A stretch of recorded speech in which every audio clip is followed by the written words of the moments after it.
What's up, everybody? It's your favorite Legend of a Legend Scales favorite nerd, and today we are talking about the Legendary Heroes Espionage Flipper. This is all known to me from Robert D, because I'm not sure if I know anybody else that bought this, but you might want to think about it, and I'll tell you why. First, let's talk about the accessory, which is really just this pistol, and as you saw in the opening footage, he holds it just fine, but I don't think there's a way to store it in alt mode. And we'll talk about the figure. So the face has gray and blue paint on it, more than I can say for some other figures. And the head is actually on a ball peg, so you can get down, up, and a swivel. So pretty well done. The chest, we have this blue metallic window paint, which looks fantastic.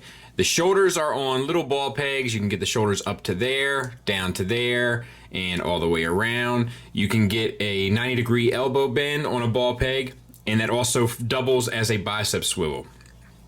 Nothing for the wrist. The wrists are painted black, but as you can see, the paint is chipping, mainly due to transformation. We'll get there. Same for the other side. No waist swivel, and that is a bummer because I think that would make this thing perfect. But, you know, there's a lot going on engineering-wise with this guy, so I kind of get it. There he is from the back while we're there. Pretty clean. We have T-jointed ball joints for hips. They get you out to there, front and back to there and there. And then we have a thigh swivel around the ball peg. Plus, the knees are on ball pegs, which get you an additional swivel should you need more. And it also gets you a knee bend at 90 degrees, which is fine. And then we have ankle tilt down, ankle tilt up, not really, and a bit of a rocker.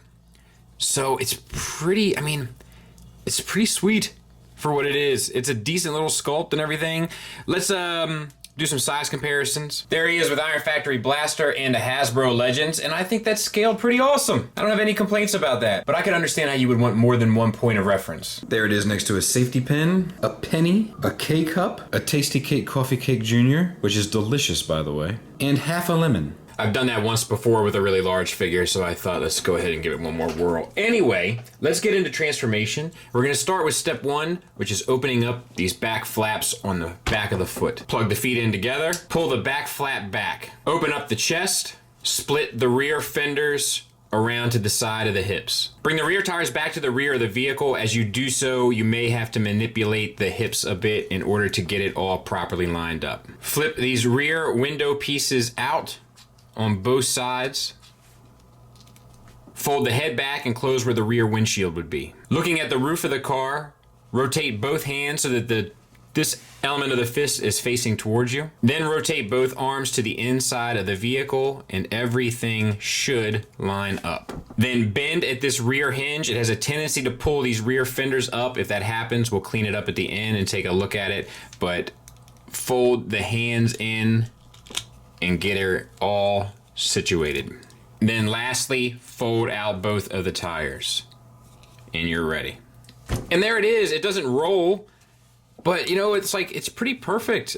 Aside from that, it's a fun little transformation. It looks just like him in vehicle mode.